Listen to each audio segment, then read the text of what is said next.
ಅಮೋಘ್ ಜೈಲಿಗೆ ಹೋಗಿದ್ದಾನೆ ಅಂತ ಗೊತ್ತಾದಾಗಿಂದ ರಮಣ್ ಮತ್ತೆ ಸುಕನ್ಯಾ ಇದುವರೆಗೂ ಅವನ ಹತ್ರ ಮಾತೇ ಆಡಿರಲಿಲ್ಲ. ಆದರೂ ಅವ್ರಿಗೆ ಅವನ ವಿಷಯ ಕೇಳಿ ಇದ್ರ ಹಿಂದೆ ಏನೋ ಸಂಚು ನಡೆದಿದೆ ಅಂತ ಅರ್ಥ ಆಗಿತ್ತು. ಅವ್ರಿಗೆ ಮಗನ ಮೇಲೆ ಫುಲ್ ನಂಬಿಕೆ ಇತ್ತು. ಅಮೋಘ್ ಎಂಥದ್ದೇ ಪರಿಸ್ಥಿತಿಯಲ್ಲೂ ಇಷ್ಟು ಕೆಟ್ಟ ಕೆಲಸ ಮಾಡಲ್ಲ ಅಂತ ಅವರಿಬ್ಬರು ನಂಬಿದ್ರು. ಆದರೆ ಸರೋಜಾ ಅವ್ರು ಯಾರ ಮಾತನ್ನು ಕೇಳೋದಕ್ಕೆ ರೆಡಿ ಇರಲಿಲ್ಲ. ಅವ್ರು ಇನ್ನೂ ಹೆಚ್ಚು ವಾಯ್ಸ್ ರೈಸ್ ಮಾಡ್ತಾ, ಯಾಕೆ ಸತ್ಯ ಹೇಳಿದ್ರೆ ಸಿಟ್ಟು ಬರುತ್ತಾ ನಿಮಗೆ? ನನ್ನ ಮಗಳಿಗೆ ಬುದ್ಧಿ ಇರಲಿಲ್ಲ. ಪ್ರಪಂಚದಲ್ಲಿರೋ ಅಷ್ಟೆಲ್ಲ ಒಳ್ಳೊಳ್ಳೆ ಹುಡುಗರನ್ನ ಬಿಟ್ಟು ಹೋಗಿ ಹೋಗಿ ನಿಮ್ಮ ಮಗನ್ನ ಮದುವೆ ಆದ್ಲು. ನಾನಂತೂ ಇಲ್ಲಿ ತನಕ ಆ ಅಮೋಘನಂತಹ ಯೂಸ್ಲೆಸ್ ವ್ಯಕ್ತಿನ ನೋಡೇ ಇಲ್ಲ ಅಂತ ಹೇಳಿದ್ಲು. ಸರೋಜಾ ಮಾತು ಕೇಳಿದಾಗೆ ರಮಣ್ ಸಿಟ್ಟು ಹೆಚ್ಚಾಗ್ತಾ ಹೋಯ್ತು. ಅವ್ರ ಉಸಿರಾಟ ಏರುಪೇರಾಗಿ ಅವ್ರ ಹೆಲ್ತ್ಗೂ ಎಫೆಕ್ಟ್ ಆಗಿತ್ತು. ಅದನ್ನು ಅಬ್ಸರ್ವ್ ಮಾಡಿದ ಸುಕನ್ಯಾ ರಮಣ್ ಕೈ ಹಿಡ್ಕೊಂಡು, ರಮಣ್ ಪ್ಲೀಸ್, ನೀವು ಈ ಹೆಂಗಸಿನ ಮಾತು ಕೇಳಿ ತಲೆ ಕೆಡ್ಸ್ಕೋಬೇಡಿ, ಬನ್ನಿ ಮೊದಲು ಒಳಗೆ ಹೋಗೋಣ ಅಂತ ಹೇಳಿದ್ಲು. ಸುಕನ್ಯಾ ರಮಣ್ನ ಕರ್ಕೊಂಡು ನಿಧಾನಕ್ಕೆ ಒಳಗೆ ಹೋದ್ರು.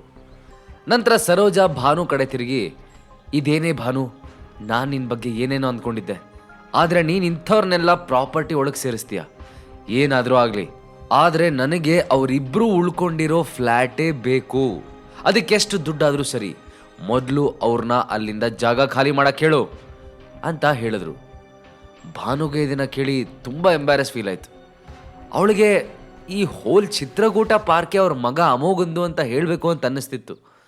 ಆದರೆ ಅಮೋಘ್ ಇದನ್ನು ಯಾರಿಗೂ ಹೇಳಬಾರ್ದು ಅಂತ ಸ್ಟ್ರಿಕ್ಟಾಗಿ ವಾರ್ನ್ ಮಾಡಿದ್ರಿಂದ ಕಷ್ಟಪಟ್ಟು ಕಂಟ್ರೋಲ್ ಮಾಡಿಕೊಂಡ್ಲು. ನಂತರ ಭಾನು ಆಕ್ವರ್ಡ್ ಆಗಿ, I am so sorry Saroja aunty, ಆದರೆ ಅವರಿಬ್ಬರು ಈಗ 10 days ಬ್ಯಾಕ್ ಅಷ್ಟೇ ಆ ಫ್ಲ್ಯಾಟನ್ನು ಕೊಂಡ್ಕೊಂಡಿದ್ದಾರೆ. ಸೊ ನಾನೀಗ ಅದನ್ನು ನಿಮಗೆ ಕೊಡೋಕ್ಕೆ ಬರಲ್ಲ. ಬಟ್ ನೀವು ಬೇರೆ ಯಾವ್ದಾದ್ರು ಫ್ಲ್ಯಾಟ್ನ ಯಾಕೆ ನೋಡಬಾರ್ದು ಅಂತ ಕೇಳಿದ್ಲು. ಭಾನು ಮಾತು ಕೇಳಿದ ಸರೋಜಾ ಶಾಕಲ್ಲಿ, ಏನಂದೆ? ಅವರು ಸ್ವಲ್ಪ ದಿನದ ಮಟ್ಟಿಗೆ ಇಲ್ಲಿರೋದಕ್ಕೆ ಬಂದಿದ್ದಲ್ವಾ, ಫ್ಲ್ಯಾಟನ್ನೇ ಪರ್ಚೇಸ್ ಮಾಡಿದಾರ ಅಂತ ಕೇಳಿದ್ರು. ಸಡನ್ ಆಗಿ ಸರೋಜಾ, ನಿಜ ಹೇಳು ಭಾನು, ಅವರಿಬ್ರು ಎಷ್ಟು ಪೇ ಮಾಡಿದ್ರು? ನಾವು ಅದಕ್ಕಿಂತ ಜಾಸ್ತಿ ಕೊಡ್ತೀವಿ ಅಂತ ಆಫರ್ ಮಾಡಿದ್ರು. ಭಾನು ಅದಕ್ಕೆ ಅಪಾಲಜಿ ಕೇಳ್ತಾ, ಐ ಆಮ್ ಸಾರಿ ಆಂಟಿ, ಆದರೆ ನಾನು ಹಾಗೆ ಮಾಡೋಕ್ಕಾಗಲ್ಲ ಅಂತ ಹೇಳಿದ್ಲು. ಅದು ಹೇಗಾಗಲ್ಲ ಅಂತ್ಯ?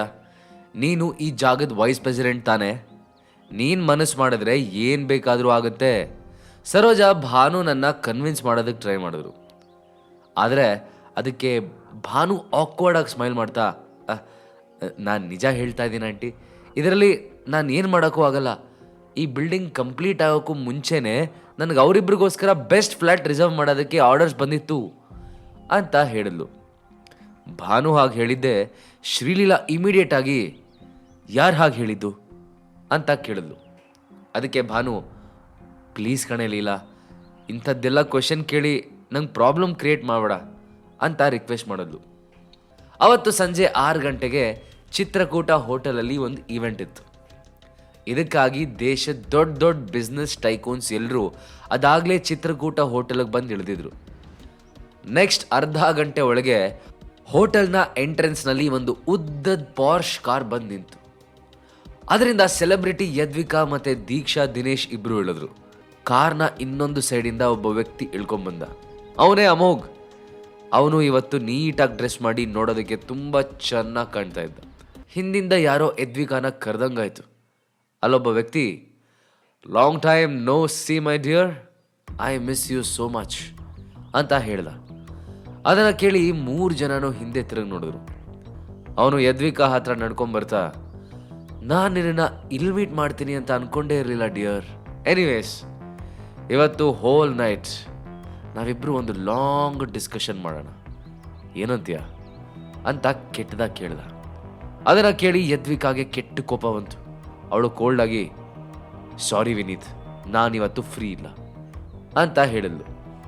ಅದಕ್ಕೆ ವಿನೀತ್ ಮತ್ತೆ, ನೀನು ಇತ್ತೀಚೆಗೆ ನನ್ನ ಜೊತೆ ಟೈಮ್ ಸ್ಪೆಂಡ್ ಮಾಡೋದಕ್ಕೂ ಆಗದೆ ಇರೋಷ್ಟು ಬ್ಯುಸಿನಾ ಡಿಯರ್?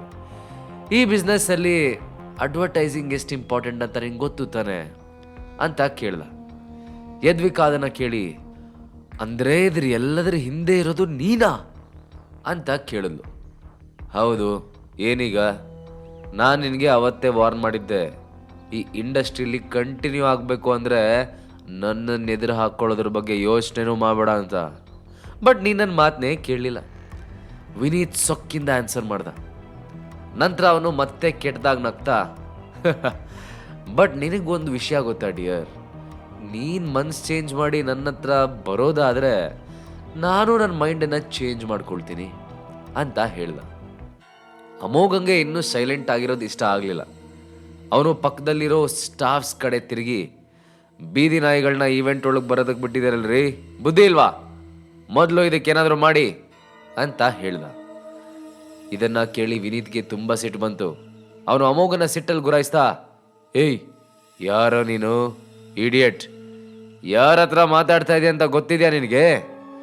ಯದ್ವಿಕಾ ಬಾಡಿಗಾರ್ಡ್ ಅಂದರೆ ಸುಮ್ಮನೆ ಒಂದು ಸೈಡಲ್ಲಿ ನಿಂತ್ಕೋ, ಅದು ಬಿಟ್ಟು ದೊಡ್ಡೋರ್ ವಿಷಯಕ್ಕೆ ತಲೆ ಹಾಕಬೇಡ ಅಂತ ವಾರ್ನ್ ಮಾಡ್ದ.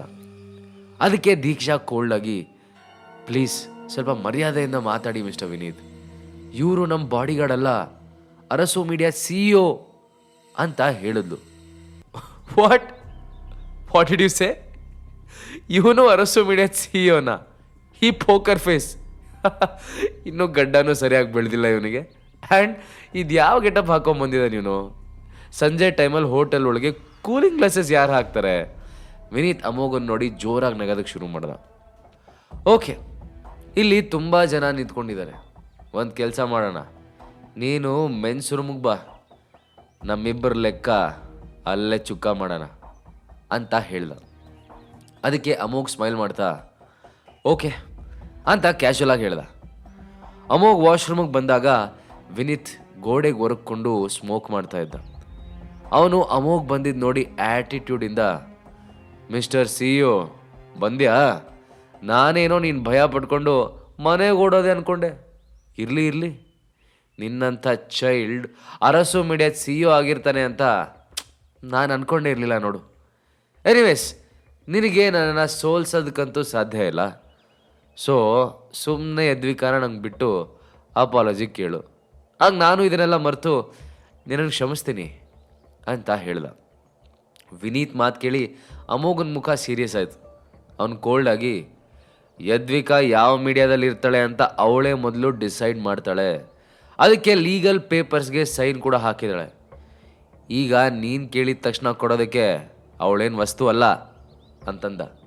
ಏನು ನೋಡ್ತಾ ಇದ್ದೀರೋ, ಹೊಡಿರೋ ಅವನನ್ನ ಅಂತ ಜೋರಾಗಿ ಕಿರ್ಚ್ದ. ಅಮೋಘನ ಮೇಲೆ ಅಟ್ಯಾಕ್ ಮಾಡೋದಕ್ಕೆ ಬಂದರು. ಅಮೋಘ್ ಅವರಿಬ್ಬರು ಹೊಟ್ಟೆಗೂ ಒಟ್ಟಿಗೆ ಒಂದೊಂದು ಕೈಯಿಂದ ಪಂಚ್ ಮಾಡ್ದ.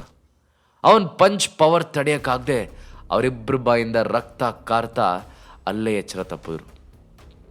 ಇದನ್ನು ನೋಡಿ ವಿನೀತ್ ಕಿರ್ಚ್ತಾ ಫುಲ್ ಸ್ಪೀಡಲ್ಲಿ ಅಮೋಘನ ಹತ್ರ ಓಡ್ ಬಂದ.